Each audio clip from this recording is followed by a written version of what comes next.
Good morning students. आज हम लोग भाषा पढ़ेंगे हिंदी व्याकरण में। आज पहला दिन है, आप लोगों का हमारे वीडियो क्लास में स्वागत है। पहला दिन, पहला चैप्टर, सब्जेक्ट हिंदी व्याकरण।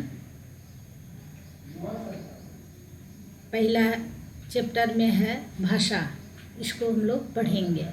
भाषा क्या है बच्चों? हम लोगों के मन के भाव को जो वाणी द्वारा प्रकट करते हैं उसे भाषा कहते हैं। भाषा क्या है? मन के विचार को वाणी द्वारा जो प्रकट किया जाता है वही भाषा है।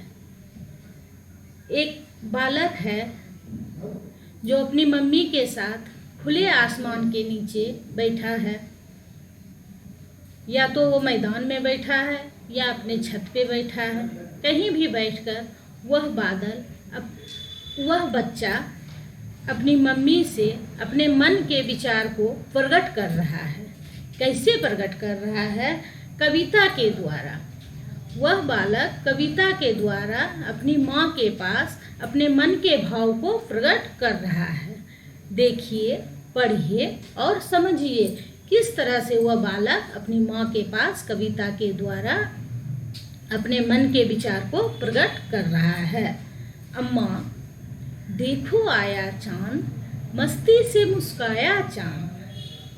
क्या कह रहा है वह बालक? अम्मा देखो आया चांद, मस्ती से मुस्काया चांद। बच्चों, आप लोगों ने भी चांद को निकलते हुए देखा होगा। किस तरह से चांद जब बादल के अंदर से निकलता है तो कैसे लगता है, जैसे क्या बादल में एकदम खिल के हंस रहा है। उसी तरह उस बच्चे को भी लग रहा है क्या वह चांद मस्ती से मुस्कुरा रहा है। माँ देखो आया चांद, मस्ती से मुस्काया चांद। एकदम मस्ती से मुस्कुरा रहा है चांद।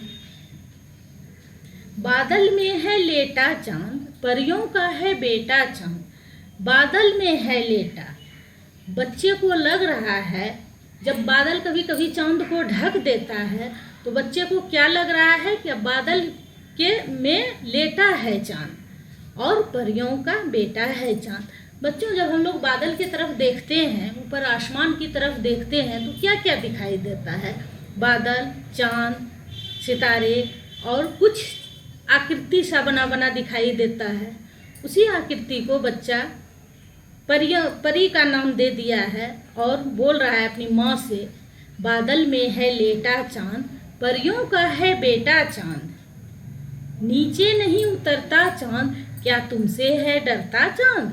बच्चा अपनी माँ से कह रहा है, नीचे नहीं उतरता है चांद, क्या तुमसे डरता है चांद। सभी बच्चे अपनी अपनी मम्मी से डरते हैं क्या नहीं? उसी तरह बच्चे के मन में ये बात आ रहा है, क्या मम्मी तुमसे चांद भी डरता है जो वो नीचे नहीं उतरता है। नीचे नहीं उतरता चांद, क्या तुमसे है डरता चांद। बच्चा कह रहा है अपनी मम्मी से, अम्मा घर में लाओ चांद, मुट्ठी में बिठलाओ चांद। माँ घर में चांद को ला दो और मेरे मुट्ठी में बिठा दो चांद को, मैं उसके साथ खेलूँगा।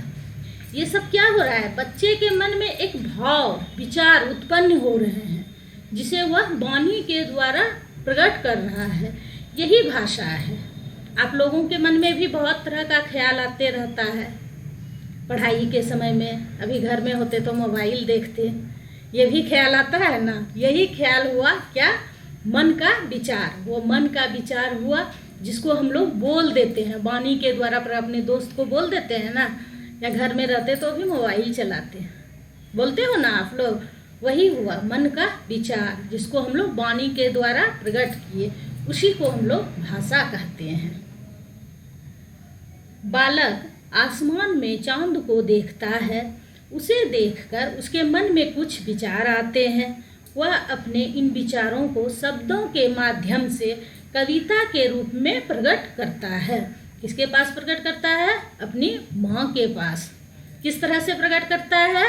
अम्मा देखो आया चांद, मस्ती से मुस्काया चांद। बादल में है लेटा चांद, परियों का है बेटा चांद। नीचे नहीं उतरता चांद, क्या तुमसे है डरता चांद। अम्मा घर में लाओ चांद, मुट्ठी में बिठलाओ चांद। ये बात बालक अपनी माँ से कविता के माध्यम से कह रहा है। जो सब हमारे विचारों को प्रकट करते हैं उनको भाषा कहते हैं। बच्चों, भाषा में 4 बातें शामिल होती है। भाषा में कितनी बातें शामिल होती है? 4। क्या क्या? सुनना, बोलना, पढ़ना और लिखना। क्या क्या 4 बातें हुआ? सुनना, बोलना, पढ़ना और लिखना। ये 4 बातें भाषा में शामिल होती है। पहला नंबर है, दूरदर्शन और रेडियो पर हम समाचार पढ़ते हैं और सुनते हैं। ये समाचार भाषा के माध्यम से ही पढ़े एवं सुने जाते हैं। दूरदर्शन और रेडियो पर हम समाचार जब पढ़ते और सुनते हैं, ये समाचार किसके द्वारा हम लोग सुनते हैं? किसके द्वारा पढ़े और सुने जाते हैं? भाषा के द्वारा। दूसरा है, टेलीफोन पर हम भाषा के द्वारा बात सुनते और करते हैं। आजकल तो आप लोग भी मोबाइल से बात करते हो, अपने पापा से, चाचा से, नाना से, दादा से, सभी से बात करते हो, दोस्त से। तो वो किसके द्वारा होता है? भाषा के द्वारा ही होता है। टेलीफोन पर हम भाषा के द्वारा ही सुनते और बात करते हैं। हम पुस्तकों से भाषा पढ़ते हैं। पुस्तक से हम लोग क्या करते हैं?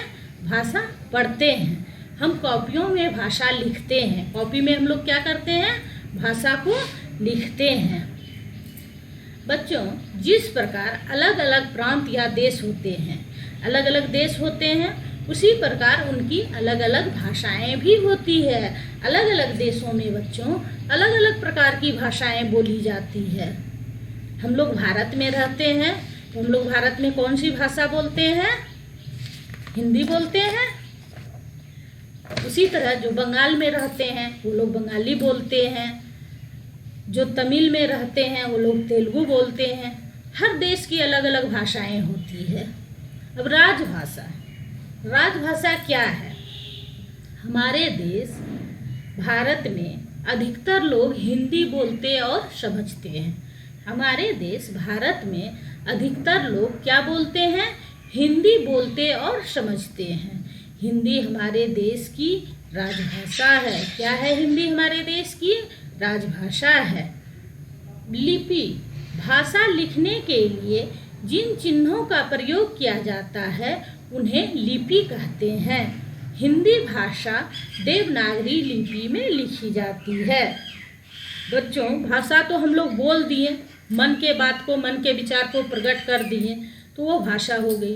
अब भाषा को हम लोग लिखते हैं कॉपी पर, तो वो किनके द्वारा लिखते हैं?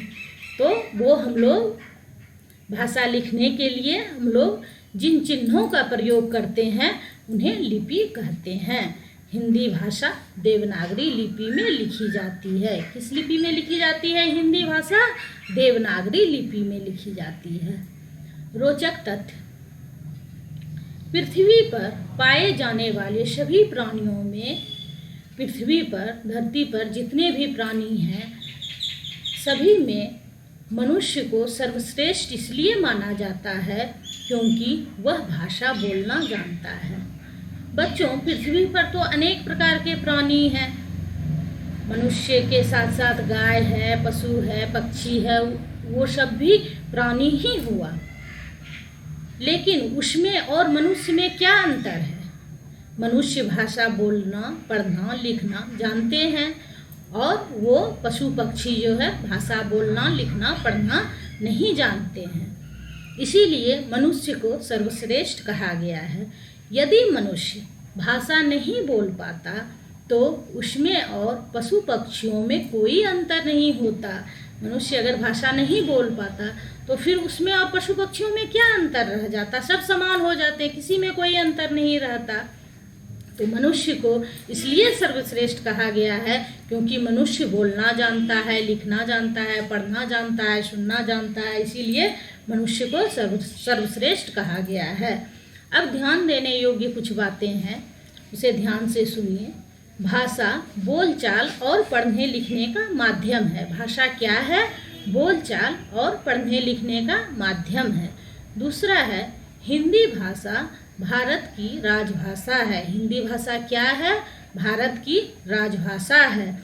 तीसरा, भाषा लिखने के लिए हम लोग जिन चिन्हों का प्रयोग करते हैं उन्हें लिपि कहते हैं। भाषा लिखने के लिए जिन चिन्हों का प्रयोग हम लोग करते हैं उन्हें लिपि कहते हैं। हिंदी भाषा देवनागरी लिपि में लिखी जाती है। हिंदी भाषा किस लिपि में लिखी जाती है? देवनागरी लिपि में लिखी जाती है। समझ गए बच्चों आप लोग? भाषा किसे कहते हैं, भाषा में कितनी बातें शामिल है, राजभाषा क्या है, लिपि क्या है, सब समझ गए। अब आगे क्लास में हम इसका क्वेश्चन आंसर करवा देंगे। धन्यवाद।